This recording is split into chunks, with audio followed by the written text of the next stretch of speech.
Good evening, board members. Dr. Bracy. Was hoping that tonight would have been focused on our new salary schedules and the hard work that the board has put into that. But unfortunately, I need to address a article that has come out and dispel some bad information. And in fact, it's downright defamatory information that has been shared. So I will dive right in to what we are talking about. So I'm sure everyone has seen it, and I'll hold it up here. The shocking audio, Johnston County Schools board members and CFO discussed hiding millions of dollars from commissioners. This refers to a March meeting that was part of our capital and bond planning meetings.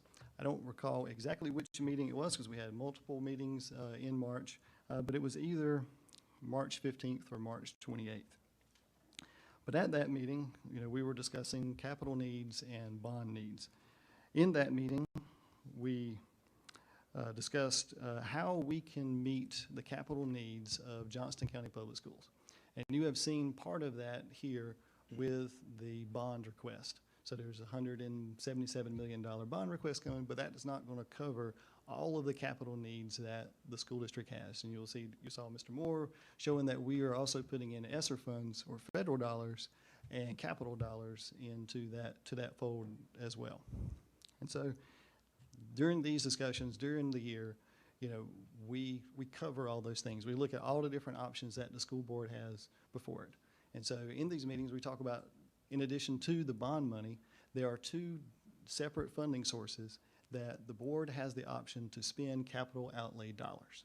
And so you have ESSER funds, which is federal dollars that's available for the board to spend, and then you have county dollars or your county tax dollars, and that is Fund 4 or capital outlay. So that's your two primary sources, and of course ESSER is going away. It has an expiration date here in 2 years from next month. And so, and is also limited into what you can put into ESSER funds. And so, but the board has that option. And so during these meetings, it was discussed about what is the best approach. And so lots of brainstorming took place. We can move funds around. And so this is something that every school district in the entire nation does. It works within its confines to figure out how to fund the school district's capital needs.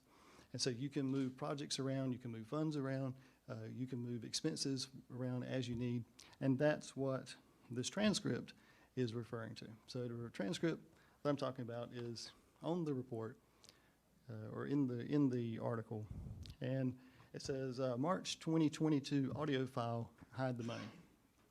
So at this time, I'm going to read my comments that were in that audio file. And I apologize, I'm not the most eloquent speaker, and that is evident here with this, but I'm going to read what I said anyway. And I admit that I fully admit I said every word that's in this document. So, reading aloud.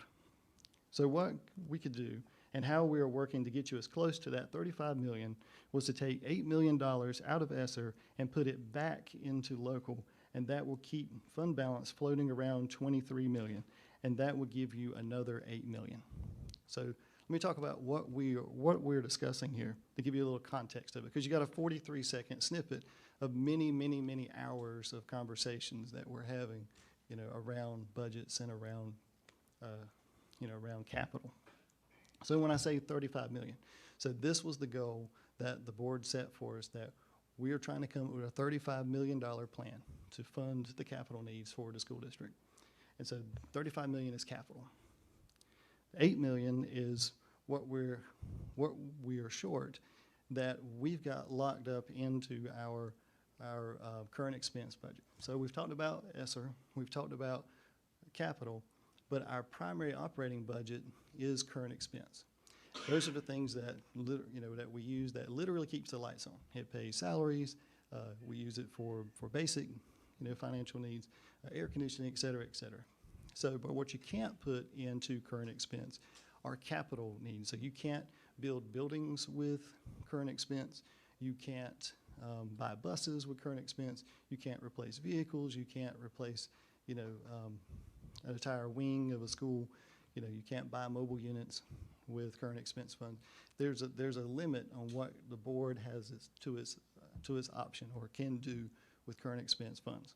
And so the conversation was, we have left over current expense funds that are available for the board to reallocate to other places to be able to meet this need. The two options are ESSER and capital outlay. So the board can either free up money that's in ESSER, and that's what we're talking about here. We can move expenses back into local, that we have funded with ESSER dollars. And the other option that's available to the board is we can do a fund balance transfer to current, or from current expense to capital outlay. And I know this is getting a little bit technical, but you got to understand the background of a little bit about school finance and a little bit about the background to understand what we're talking about here. So in this conversation, we're talking about capital, and we're talking about how to fund the schools and how to make the repairs that's needed. And so, before you on the screen, I'm going to go over a few of the documents that we have that make me or give me the ability to make a bold statement to say that this article is defamatory and it is full of outright lies. And that's a bold statement for your CFO to stand here before you and to say. And it's one that I can say with absolute confidence, because we have multiple written documents and communications with the county that proves that we have been transparent in everything that we have been talking about, including every single word that I've got in this transcript. So yes, I've said every word that's in that transcript, and I fully stand behind it. And I don't regret saying anything that's in there, because it's all accurate. And I'm going to prove how we communicated that with the county now. My first piece of evidence, Exhibit A. I feel like I'm on trial. Exhibit A is Exhibit A is the superintendent's proposed budget for fiscal year 22-23. So I say I can prove everything I'm talking to you about tonight, because anyone with an internet connection can go to YouTube and look at the May 11th special session. You can go on YouTube and Google this very presentation. I will save you some time. I would love for you to watch the entire presentation. I feel like it's riveting. I feel like it's fantastic. It's talking about budgets. But it's over an hour-long presentation. But 40 minutes into it, we get to the slide that I will cut to the chase and get to. There are many, many slides. The 16 slides in is what I am referring to. So I'm going to get to it here at our capital outlay request. So in our capital outlay request, we're discussing this with the board. I'm presenting this to the board, for your approval, and then this gets submitted to the county commissioners. And this was submitted to the county commissioners on May 13th of this year. And so our conversation is around capital outlay. So I'm going to go back to my comments. I'm going to give you the numbers again. Close to 35 million. We'll remember these numbers. Close to 35 million, 8 million, and 23 million. So what do we have on the board? Or what do we have on your screen right now? Well, at the very top, we have a $34.1 million capital request. That's the close to 35 million that I'm talking about. And then we have 18.9 million of ESSER. So we are informing the county commissioners that the board intends or would like to, as part of its negotiation process with the county commissioners, to contribute $18.9 million of capital funds into or of ESSER funds to be able to spend for the schools for capital outlay. By the way, this is a fantastic deal for the residents of Johnston County, because this does not count again, this does not apply to your county tax dollars. Your county tax dollars do not go up because we're spending $18 million of ESSER funds. These are federal dollars that have been allocated. This is money that's going to be invested into this county that the county will be able to reap the rewards for decades to come. And so the next item on there, what is that? Oh, that is $8.5 million. Where does that, why does that sound familiar? Oh, okay, here it is. I said we can take $8 million and invest here. So this is the $8 million that I'm talking about in this document. $8.5 million of fund balance transfer to capital outlay. So remember, I said the board had two options. You could use ESSER, you can use capital outlay. What was the result? We're doing both. We've got ESSER and capital outlay, and we're communicating that fact to the board. And so we're saying now, with that $34 million, we've got $6 million that we're asking the county to fund in addition to that capital outlay request. And there's more. So now we're going to skip to slide 21. And this is our fund balance projection. So if you remember, there's two parts of this conversation that I had in this audio. The first part was I'm talking about the $35 million, and I'm talking about $8 million. Well, I also mentioned the $23 million fund balance. So in this document, that again, anybody can go and look at on YouTube, and it was submitted to the county commissioners, and we had multiple offline conversations with the county commissioners and between the board and the county commissioners. We had I've listed on here a $23 million available fund balance. So again, matches the $23 million that's in this transcript. And so then, what am I saying underneath that? So I'm saying there is an approximate net impact of vacancy savings. I'm telling the county commissioners that I'm estimating that we're going to have $9.3 million left over after we spend all of our expenses this year. It's right there in black and white. I guess actually this is blue and white, but it's right there on the document. And then there's that $8.5 million again that we're saying we're going to transfer from capital outlay to cover the cost increase. And then it ends up, again, getting us back close to the $23 million, which is exactly what I said that we were trying to get back to. So I'm showing that we have the funds, that we had money left over, and we're showing that this is what we would like to spend it on, and we're submitting that information to the county. There is absolutely nothing being hidden in this document. But wait, there's more. We also sent a document with our ESSER funding, or sent with our ESSER funding here, that shows how much money we have remaining that is unspent within our ESSER budgets. And you can see this for yourself. You can go look at it on the document. But again, this is what we have left over. So we are showing what we are planning on having in our current expense budget. We're showing what we have with our ESSER budget, because the allegation is that we are using ESSER to hide money.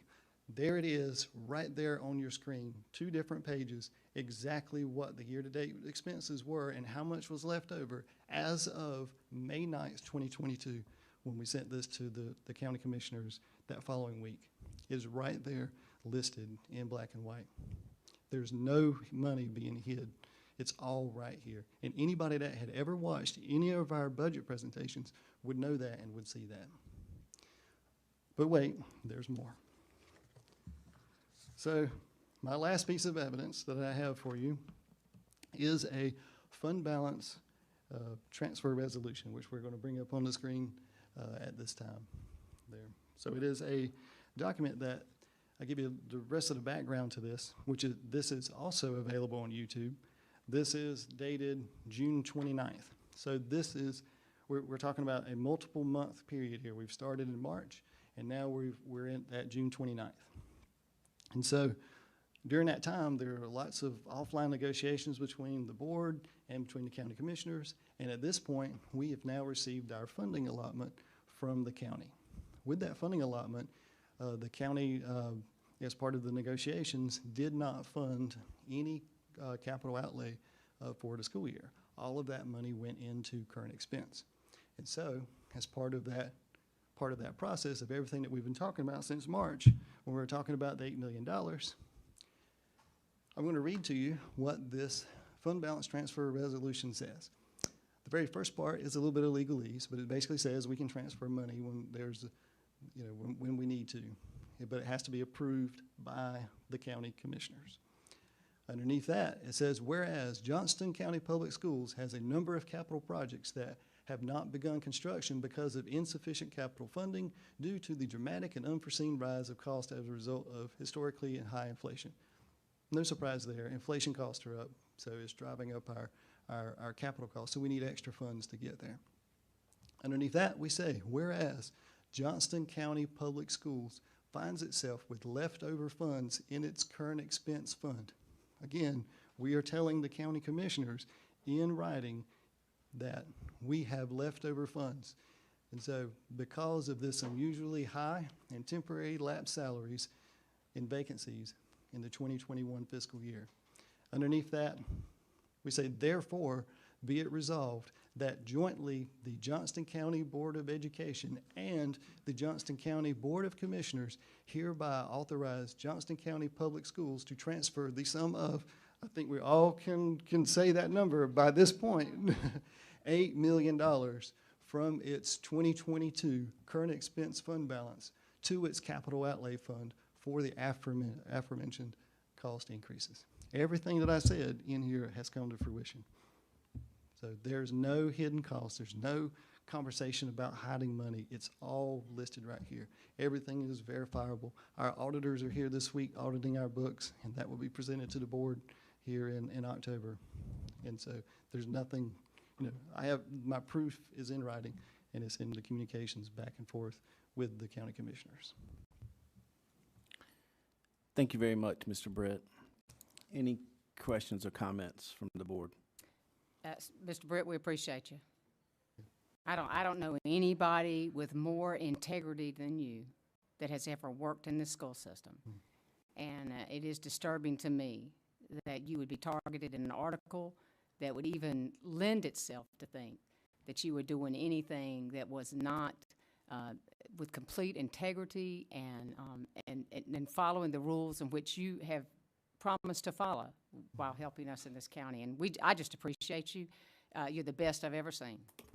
Thank you. Mr. Brett, I'd like to also say I've been here since March of 2021, and I do appreciate your integrity and transparency. And it's so sad that you've had to come up here and justify what you've done, since it's already been in public. I apologize for those that would have any way accused you of doing anything that would be not integral. Thank you. Mr. Brett, wish I was there in person to be able to say this, but, I expect as an elected official for people to take pot shots at and to be called various and sundry things. And that is out of bounds, I think, for anyone to drag personnel in who has been as open and as clear in all our discussions of monies and how we can transfer between funds, what we can transfer between funds. You have been extremely clear in saying we can do this, we can do that, we cannot do these things, or we will have to clear it with the state, especially as we've dealt with what we can fund with ESSER funds. In all our conversations, we have been trying to maximize the amount of money, the funds that we have been given, one from ESSER, two from the county, to address the issues that we have in this county, the years of delayed maintenance that we have not been able to get covered through bond issues. And with what we're doing now, we are going to make up a lot of ground that was not possible in the county without ESSER. And you have, from day one, been very clear and very open about what we can and can't do. Maybe my choice of words in terms of moving monies from one fund to another was not the best in the world, but we've never tried to hide money from anyone. We get audits every year. But again, I'll say, I will apologize to you also for you being dragged into this political mess that is a continuation of what's happened in the past. And also the insinuation that was made about Dr. Bracey and trying to drag him into this. It's out of bounds. It has no place in our dealings today. But I appreciate what you do. I appreciate the valuable information that you give us financially. And, you know, the proof is in the pudding. We wouldn't be in this, spot with these funds to allocate to our needs today had you not been in this county. So I thank you for what you're doing. Yes, sir, thank you.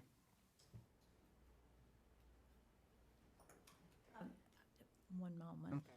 I just want to tag in on what has already been said, and my deepest apologies to you, Mr. Britt.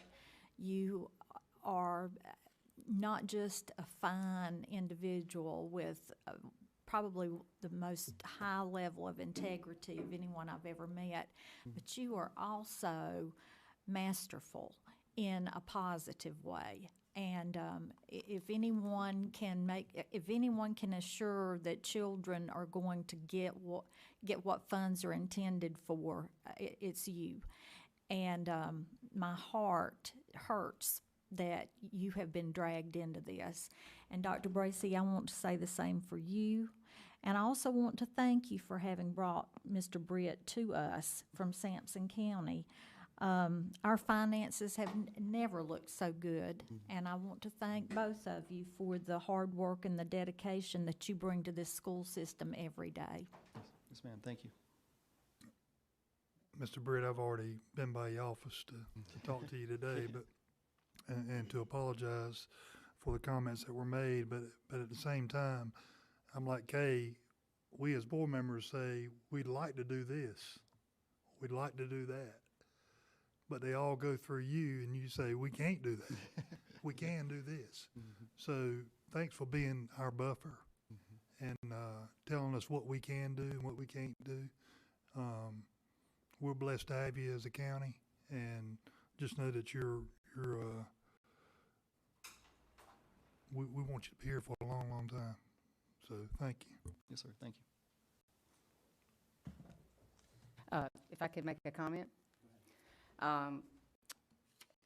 As an elected official, I understand that, as Mr. Carroll just mentioned, I understand that I'm subject to criticism from the stakeholders and the citizens of this county, and I gladly accept that responsibility.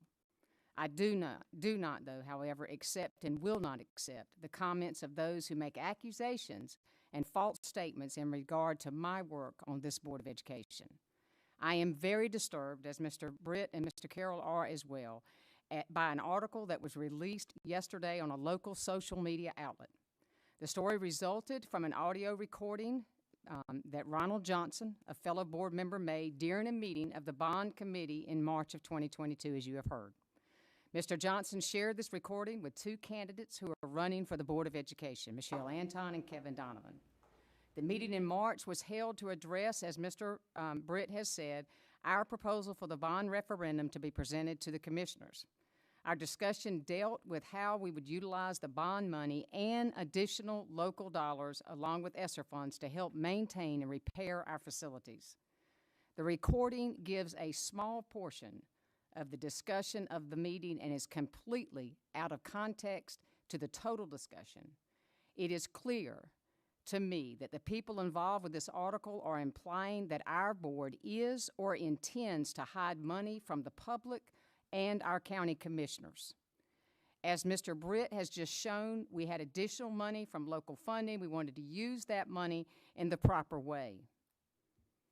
We understood, because we had an excess of funding and local funding because of vacancies, we understood that the county commissioners would possibly ask for the money back. We wanted to take the money and utilize it and enhance our schools. Our discussion, as Mr. Britt has explained, involved moving money from one account or line item to another, which was my comment in that clip. Following this meeting, we were in contact with the county commissioners to ask their permission to transfer the $8 million to capital. They agreed. And in the meeting, as he has stated, on June 29, 2022, it is public record that we made that transfer of these funds, and he's shown you the document which was signed. It is clear to me that those responsible for this article are taking my comments in the meeting, which are out of context, along with their quotes in the article to indicate that I am hiding money from the public. I consider these statements as malicious defamation, both libel and slander.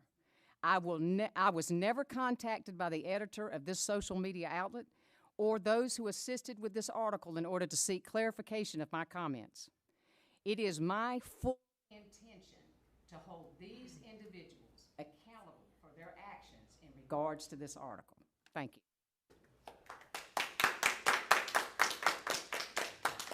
Thank you, board members. Mr. Britt, I remember the day that I got the phone call from Dr. Bracy. I was out in my driveway pacing because we had lost a financial officer to another county. And when Dr. Bracy came to Johnston County, I said, Dr. Bracy, do you know any good financial officers? He said, let me get approved by the board, and then I'll make some calls. When he called me and told me that he had an individual that could take care of us and turn our financial rim around and get us pointed in the right direction, he said, Mr. Sutton, I can assure you that by January 1 of this year, next year, he will have our funds going in the right direction. And he'll be well worth every penny that Johnston County Public Schools pays him. Mr. Britt, Dr. Bracy was 100% correct. From day one, you gained support of everyone immediately, not just in Johnston County Public Schools, county commissioners as well. By saving Johnston County Public Schools and the taxpayers of Johnston County over $1 million, you restructured salaries from local to state, additional savings for Johnston County Public Schools and the taxpayers of Johnston County. You analyzed our workers' comp program and implemented a back-to-work program for our injured employees. Another savings for Johnston County Public Schools and, oh, by the way, the taxpayers of Johnston County. Yes, I'm a little upset. You do not deserve what this local media outlet did to you. Dr. Bracy, I apologize to you too. We are drawing a line in the sand right now. We're not going to allow this to happen anymore to our Johnston County Public Schools employees. You did not sign up for that. We did. We can take it to a certain degree. But I stand behind you 110%. And by the way, thank you for your service, for what you've done for the United States of America. Yes, sir. Thank you. Thank you, Mr. Britt.